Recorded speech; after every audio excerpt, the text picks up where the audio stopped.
Otieno makare, janeno mar Lolwe TV, kamora mora ma intiere, akaw thuolo nieri mar rwaki e chenro mar Duond mine. Aka e studio mar Otieno makawuono, an kaendi kod wende studio, adamiye thuolo mondo mi ofulnu nyinge eka wadhi mbele kod twak marwa mar Otieno makawuono. Ka Otieno makawuono, thuon wach ma bende wadwa wuoye en kedo gi iye Mohiu e kind rowere go eko manyiri.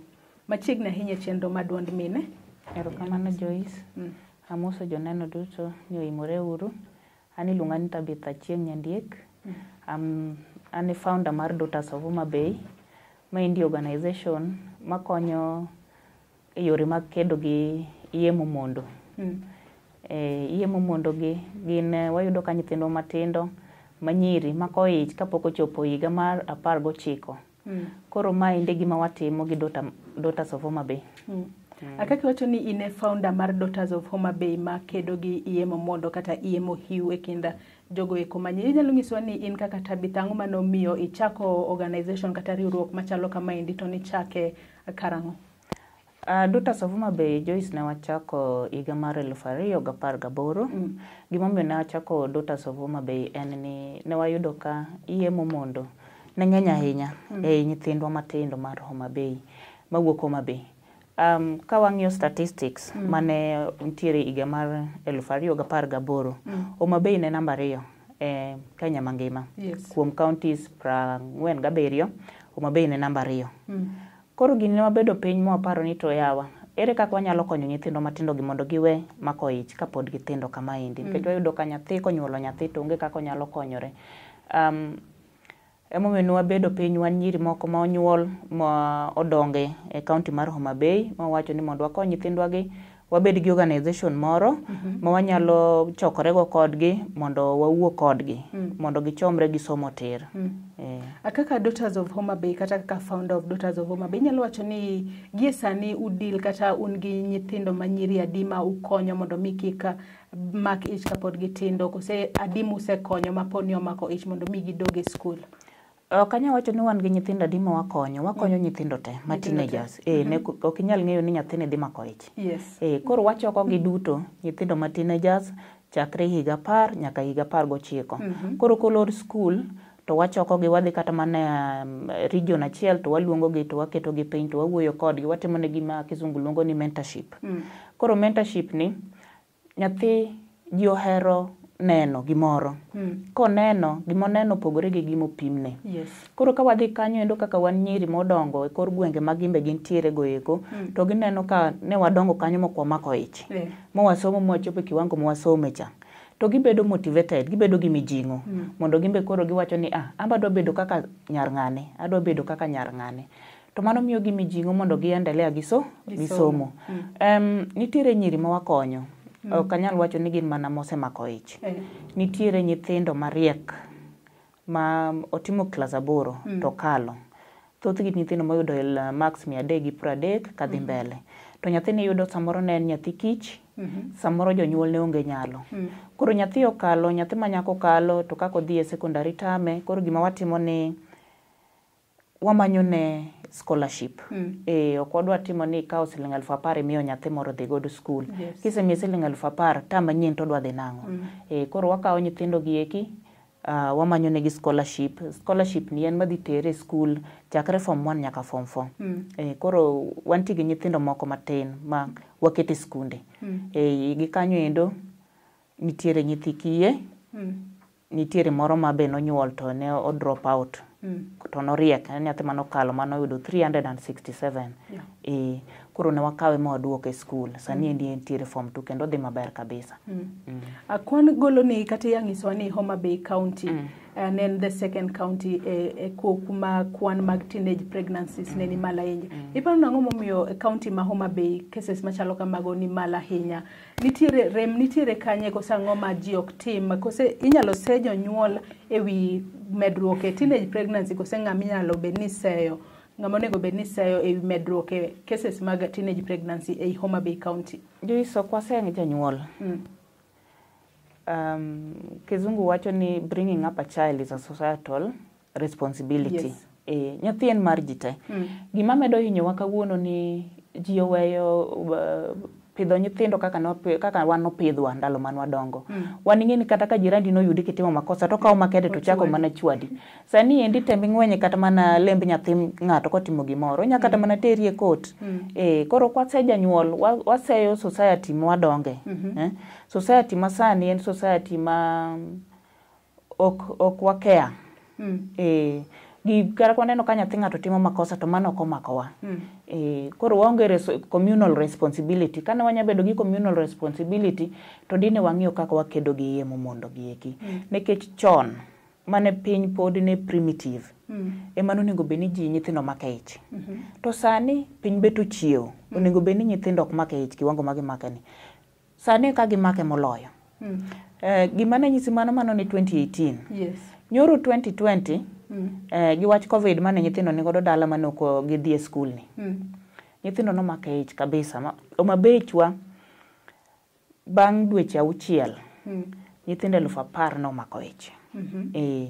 Sani endi data no wuok nyoro NASCOP, National AIDS Control Council, no golo data nyoro.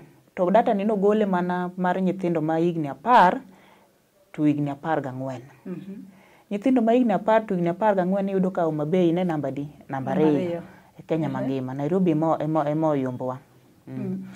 Koro nyithindo ma higni 10 to 14 iyudo ni nyithindo 1,530 no mako ich. Nyathi ma higa 10 komako ich odwa nyuol ang'o?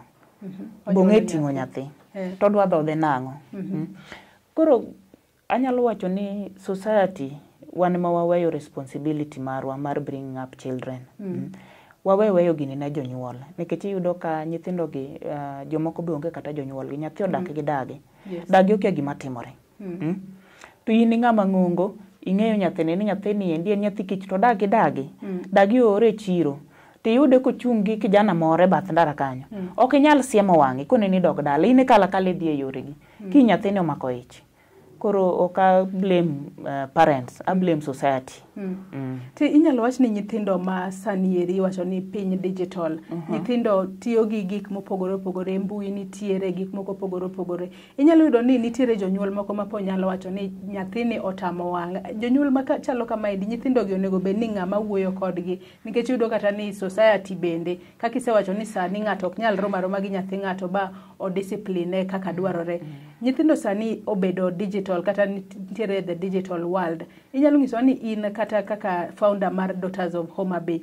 Ere gimutimo mondo mi kata nyithindo kik ne gigo matimore e mbui mondo mi gitem implement gi their normal lives ema nyalo miyo gi donje timbe mag anjao manyalo lead to teenage pregnancies. Joyce, seche mwatimo mentorship, watemo incorporate rwako jite e program wa. Jiteni tiende ni wachako gi janyuol. Wadhi e school, japuonj mantiere school mapuonjo nyathini. Nekech adieri en ni japuonj spend most of the time gi nyathi moloyo kata kaka janyuol spend kode. Nekech nyathi dhi duogo dala saa 12 odhiambo. Koseduogo saa 12 odhiambo, oneno saa 3 osedhi nindo. Kiny saa 12 owuok ochomo school. Tiende ni nyathino spend most of her time gi japuonj. Koro japuonj nyaka wapeke iye ka. Local administration. Mano kamoting'o chief, assistant chief. Gimbe wapeko gi iye ka. Mabe programs ma wadhi esi mwaluongo nyithindo gi nyaka luong assistant chief kata chief. Obi obede buchwani. Mondo winj kaka wuoyo gi nyithindo gi. Kendo warwako kanisa. Yes. Kanisa nyaka donje mondo gipuonj nyithindo gi spirituality issues. Mondo nyathi ong'e ni terruok ok en gima ber kata mana mbele Nyasaye, en kata mbele Nyasaye. Koro watemo incorporate jogi te nikech gini wan wuon ok wanyal timo kendwa. Samoro wadhi kata mana kamoro mapok ne wanyono. Joma dhi donge nyithindo gi gin jonyuol gi, gin jopuonj gi, gin local administration, gin kanisa. Koro watemo rwako jogi te mondo konywa kedo lweny ni. To thoth ni yudo ni kaji wacho wach teenage pregnancies gi. Most of the times ji measure only ne nyithindo go eko manyiri to ji will gi nyithindo gi eki machuo. Nikech most of the time nyathi ma nyako ok nyal yudo ich ka nyathi ma dichuo kata ng'at ma dichuo onge. Be nitiere gino mutimo mar puonjo nyithindo gi eki machuo kata joma chuo mondo gin bende kik giterre gi nyithindo matindo kata kik giterre ki gin kaka teenagers. Grube ma wabede Joyce nyaka wakel nyithindo machuobe. En adieri makende ni nyathi manyako ok dhi mako ich kende. Nyathi ma wuoyi ma miye ich. Koro wa incorporate nyaka nyithindo machuo. Kendo sama gibiro nendo to waketo gi wuoyo kendgi, gi gombaka gi gin. Sama imiyo gi thuolo mar gombaka, eka idhi fwenyo ni gini timore to ng'ama time. Gimoro ma nyalo buogi en ni ji wacho ni mbese nyithindo gima miyo nyithindo gi ich. A very small percentage. Jok ma miyo nyithindo gi ich gin joma dongo. Kendo wedegi. Gima kisungu luongo ni incest. Incest ng'eny. Nyithindo, aseromo kata gi nyithindo momi ich gi wuonegi monyuologi. Neregi, owetegi, cousins gi, ema gimako godo ich. Koro ka gisemako ich gi jogi to jonyuol dhi kwerogi ni kik iwachi, idhi kelo wich kuot ne ang'owa, ne anyuola. Koro gibedo ga kik giwuo. Koro nyithindo gi kosemako ich to gidog giling thi giwachni, ok gidwa wacho ni ng'ama omiyo gi ich. Koro wanto watemo keto ni teenagers, when I talk of teenagers, ok mean ni nyithindo manyiri, nyaka machuo. Kata mana puonj makoni ni wamanyone moko scholarships wapuonjo ka, wanyaka gi nyithindo majuwuoyi. Kata nyathi mane warwako mogik, warwako nyathi mawuoyi ne warwake maranda. Entiere form 1 kawuono. Koro teenagers gi ok wadwa ni mondo wa empower nyathi manyako to waweyo nyathi mawuoyi. Wa incorporate gite, wawuoyo kodgi together. To our major focus en nyathi manyako. Nikech nyathi manyako ema dhi mako ich. Wuoyi ok mak ich. Wuoyi nyalo miya ich, kose miya ich ting'eni gi odhi oringo. Family mar wuoyi otamore kawo responsibility. Koro family mar nyako ema wega ng'owa gi responsibility. We incorporate both of them, but our major focus en nyathi manyako. Nikech nyathi manyako ema mako ich. Gin programs kaka mage ma onego bed ni iketo e society kata kuonde mopogore opogore, nikech wacho ni e kindego eko mane jopuonjore nitiere yweyo mar mane covid omiyo olor skunde duto e pacho kaendi, mane period mane jopuonjore omake ich mang'eny kata nyithindo omake ich mang'eny. Iparo ni nitiere programs mage monego bed ni keto mondo mi, nikech yudo ni due to idleness ema nyalo miyo nyithindo bedo kata gi paro mar mako siep gi ng'ato nikech onge gima gitim. Programs mage monego bed incorporated mondo mi oket nyithindo gi obed busy, kik gidonje e timbe mag anjawo. Makna paro no gi kanyo, wabuka yweyo matin kaeto wabiro duogo. Ajanno mar Lolwe TV wabiro kawo yweyo matin kaeto wabiro duogo e tielo mar ariyo mar chenro nieri mar Duond Mine. Ka studio mar otieno ma kawuono an kaendi kod Tabitha Chieng' Nyandiek ma bende en founder mar riwruogno ero ma ok mar piny owacho mar Daughters of Homa Bay, ma bende owuok oko ayanga mar kedo gi iye Mohiu kata iye momondo e kind nyithindo manyiri e kaunti ma Homa Bay, ka bende kwano golo ayanga ni kaunti ma Homa Bay en namba 2 toka kaunti ma Nairobi, kama bende nitiere buche mang'eny mag nyithindo go eko manyiri ma bende osemako ich, ka bende en koda riwruok mare gi temo manyo yore go eko mag konyo nyithindo manyiri mondo mi kik mak ich kapok gichopo higni 19 kata kapod gitindo. Imedo mana kete e TV marwa mar Lolwe.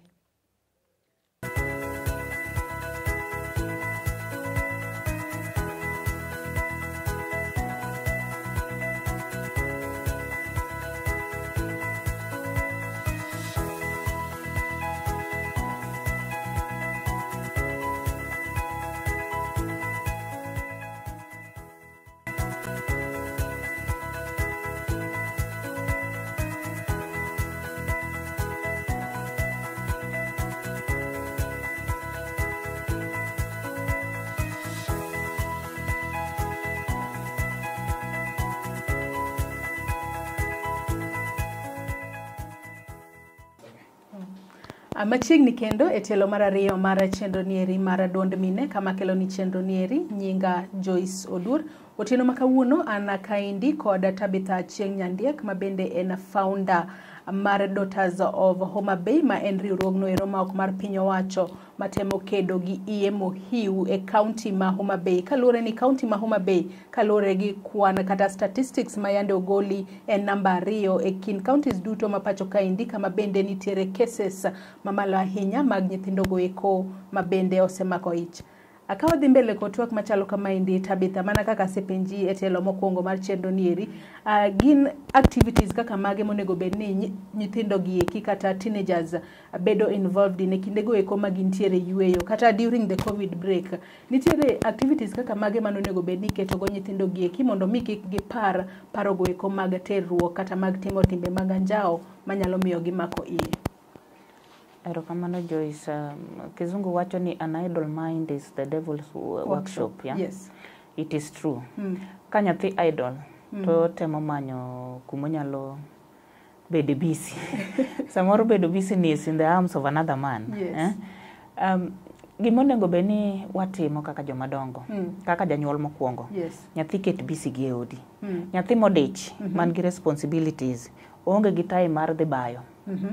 Koro mokwongo janyuol nyaka ket nyathi busy e ot, ok ni koro iloko nyathi maid, but nyathi keto bed busy. Nyathi nyalo bedo busy, ong'eyo ni an gi responsibility, aluoko sande, atimo ma, adhi moto, aduogo, ayud time na mar somo bende. Mano nyathi man busy. Onge samo dhi bayo go di chiro. And also discipline. Kata kioro nyathi e duka, nyathi ong'eyo ni noora duka. Duka ko ora ok onego bed nakawo 10 minutes aseduogo. Mano is one discipline ma nyathi ong'eyo. Mano nyathi monge time modhi bayo godo. Yes. Again, kane wabedo society ma is focused. Dikoro wan kata gi facilities kaka community library. Yes. Ma nyathi kosetieko gik monditimo to nego bed ni odhi e community library to timo ang'owa to somo. Weche mag sports. Yes. Onego bed ni wabedo gi sporting activities. E magi to leaders onego bed ni timo. Koro nyathi en busy, kanyo endo be magi nurture talent. Be momiyo aparo ni gini wach mar CBC ni nobiro. We nurture talents. Nyathi moro samoro entiere ot ka, to en a very good volleyballer, a future professional volleyballer. We can only nurture this talent kada such activities are available. Koro those are some of the things monego bed ni watimo. Ok ni koro iwe nyathi ni en holiday, dhi limo wayu, dhi lim dau. Limo wayu, limo dau go ema gidhi girome gi joka kande to miya ich. Tiyudo ni nitiere thoth jonyuol ma sani eri gineno ni ka nyathi gi osechopo teenage age, moneno ni nyathine ochopo age no ero ma onyalo mako ich, to kawo okang' mar tero nyathine kata osuptal mondo oti gi yore go eko mag komo nyuol. To wiye wil ni kopogore gi mako ich, nitiere tuoche mamoko kaka yaki kaachiel gi tuoche mamoko manyalo mako nyithindo kopogore gi mako ich. Biparo ni en okang' maber mondo mi janyuol okaw nyathine, odhi oketne kata otere, oti gi yore go eko mag komo nyuol mondo mi ogeng' ich to ogeng' tuoche mamoko gieki. En wach malit ahinya Joyce ni janyuol nyalo paro na ter nyathina ni yore mag komo nyuol. Tiende ni nyathi osetamo wang'e. Koro en owe nyathina ni jachode. Koro gima nyalo timo ni mondo akete mondo kik omak ich to endelea mana gi chodo. Nyathi ma mako ich tiende ni she had unprotected sex. Having an unprotected sex, inyalo yudo ich, inyalo yudo tuo. Yes. Ang'o miyo ich kende ma wariwa kaka jonyuol? Tuo lete molo kata mana ich, nikech ich nyathi biro nyuol, nyathi biro dongo. Statistic mane Jonascope ogolo nyiso ni Nyanza, Homa Bay, Kisumu, Migori gi Siaya. Yes. Teenagers nigi tuo. 1 out of 3 teenagers mar sexually active nigi sexually transmitted diseases. Not only HIV, but STIs mamoko bende. Koro ang'o miyo ok wapar ni tuo be en gimoro malich. Nyithindo matindo sani are HIV positive. Kendo ging'eny. Out of 10 sexually active teenagers, at least 4 are HIV positive. Koro mano is another area ma we must focus on. Wane kaka wanyalo konyo mondo wa prevent this one. Nyathi nyaka puonj ni premarital sex is bad. Kama wachope ni endi janyuol nyaka wuoya beda frank gi nyathine kendo giwacha weche mag terruok gi. Ayanga gi nyathi. To ka waumo ni ok wadwa puonjo nyithindo weche mag terruok gi, odhi puonjore oko. To ng'ama dhi puonje oko ni en ng'ama terore kode cha. Koro ing'e ni mano ok wakonyo. Nyathi dhi mako ich, nyathi dhi yudo tuo. Nitie mok makich. Yes. nitiere mong'e tiyo gi family planning method miwinje wachogo. Oko mako ich lakini oyudo tuo. Kendo koro mantie gi tuo ng'eny moloyo momako ich. Koro mano be chieng' moro ilos program maber wabi wach mar tuo no. Tiyudo ni seche moko nitiere familia ma ponono ng'ato en a single parent kata wach ni for example an ng'ama dichuo nigi nyathi manyako to seche moko nyalo bedo ni en gi wich kuot ok onyal wacho gigo eko mag terruok gi nyathine manyako ni kata iyudo ni nitiere ng'ama mama en gi nyathi ma wuoyi ok onyal wacho gige terruok gi nyathine ma wuoyi ni. Ere kaka jonyuol ma kamaendi onego bed ni konyore mondo mi nyithindgi gie kata bedo ni en ng'a dichuo opuonj nyathine ni eri manyako wechego eko mag terruok.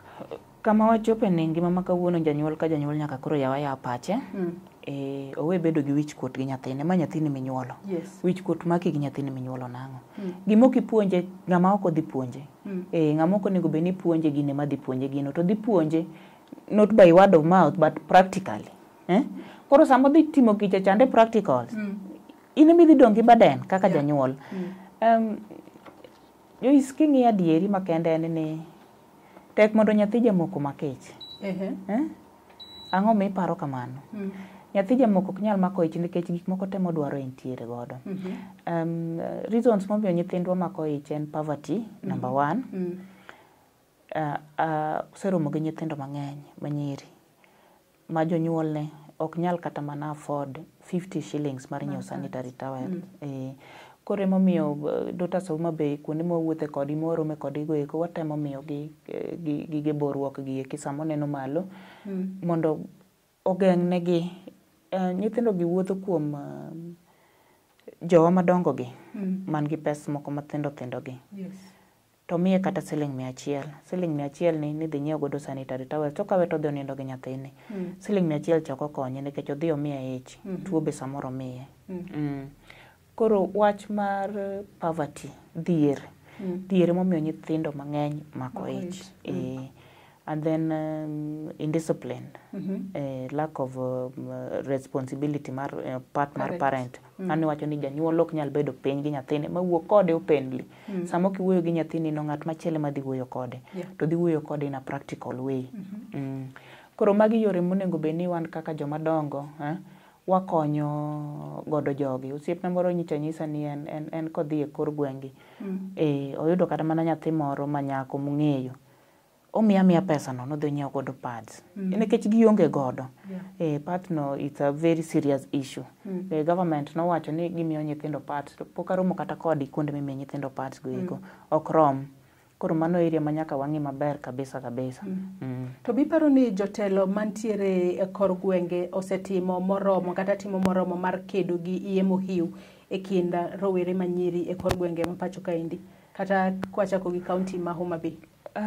Anyalo mana wuoyo e kaunti ma Homabay Joyce nikech kama antie ema ng'eyo maber. En lit ahinya ni Homabay ei 47 counties ma wan godo Kenya ka.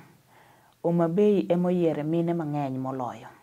Wan gi mine 4 elected leaders mantiere National Assembly.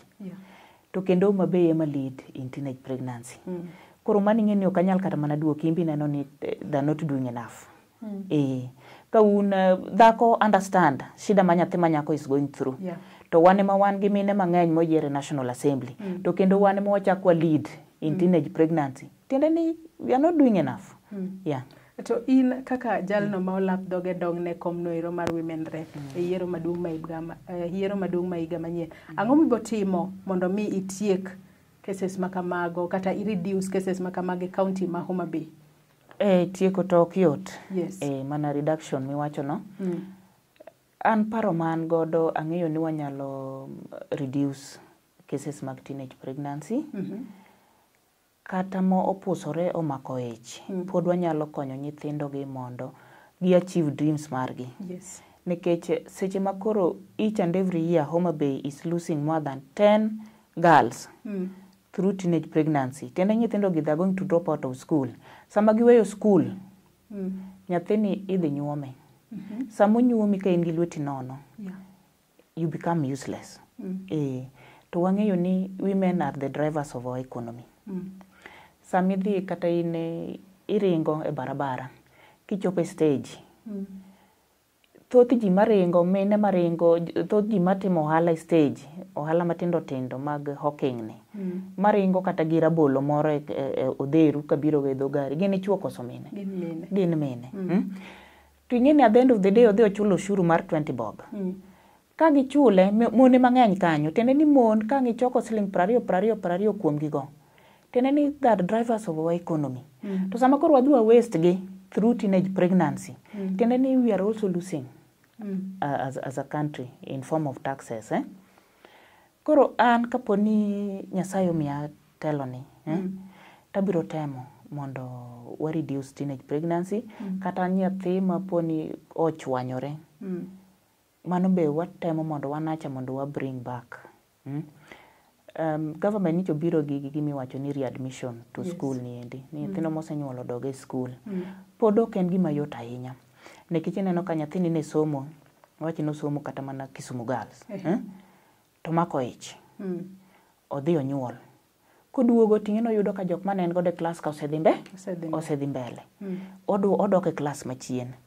To nitiere gimoro miluongo ni stigma. At the back of her mind, ji ong'eyo ni jogi ong'eyo ni na mako ich. Koro ken comfortable. Courage moro mane en godo kane pok omako ich cha, koro olal. Samoro nyathini ne somo e mixed school. Kodok kosenyuol. Courage chande olal. Kan nyathi mane bedo top 3, nyathini dhi bedo number 20 and kuchicho. Koro an paro man godo ni nyithindo gi wanyalo bedo gi form of a school ma wanyalo construct for them a school ma koro we only absorb teenage mothers. Ang'eyo ni nitiere school machalo kamano Meru. Mano is the only one ma I've had in the country.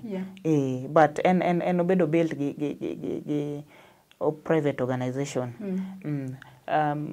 Gipiko nyithindo ma teenage mothers. Koro teenage mothers kacha olosnegi gin nyaka gi mine marito negi nyithindo go seche mag ogiwe nyithindo dala, gidhi gi nyithindo school. Nikech nyathi cha chande be nyaka dhodhe. Nyathi nyaka bed machiegni gi min gi. Koro ondiknegi nyaka jok marito negi nyithindo go seche mag intiere class.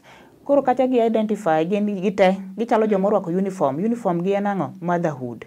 Gichalre. Koro seche ma gigo mbaka, ka giwuok break to gidhi gidhodho nyithindgi te. Koro gichalre gin gi baden. Kendo nyithindo ma nigi nyithindo go, iyudo ka gitie matek moloyo maonge gi nyithindo. Nikech en already en gi responsibility. An gi nyathina koro nyaka tiya matek. Ma indi idea ma an wuon abiro adopt e Homa Bay. Wager ni teenage mothers. Kuom nyithindo 1,530 ma wawacho kawuono momako ichgi. Magi ng'eni nyathi ma higa 10 en ja klas 5.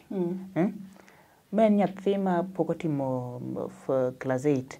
Higa 14 ma nyathi mantiere class 8. Kiyudo mariek manosomo piyo to ma nyathi mantiere form 1. Odhi drop out of school. To ka nitiere school moro mong'eyo ni skundi ni dhi accepta gi nyathina ni. Kata gi ich na ni. In fact skundi onego bed ni ochako kawo nyithindo gi seche mag gin gi ich. Ma koro wuok to dhi onyuol to duogo e school to endelea gi somo. Koro onge break. Mano is one idea ma nyaka wabed man godo. Ka Nyasaye omiya telo to nyaka ger school moro e Homa Bay County ma kata for teenage mothers. Again, akoni kane wachako ni nyithindo gi gimako ich through incest. Incest nergi moro miya ich. Kazine moro miya ich. Kata mana wuon gi monyuole omiya ich. Koro itame ni gini kik iwachi. Kiwacho tidhi kuodo wi anyuola. Kata idhi kuodo wi babau. Kata ng'ama nomiya ich cha mosiemo wang' kiwacho tanegi. Tiende ni home environment kende ok en conducive. Home environment osebedo hostile. Mondo rescue nyathini endi, wadhi bedo gi rescue centers. Mwa rescue godo nyithindo ma been sexually violated gieki. Wagolo gi dala kuma home environment is not conducive to wakelo gi kamoro ma safe.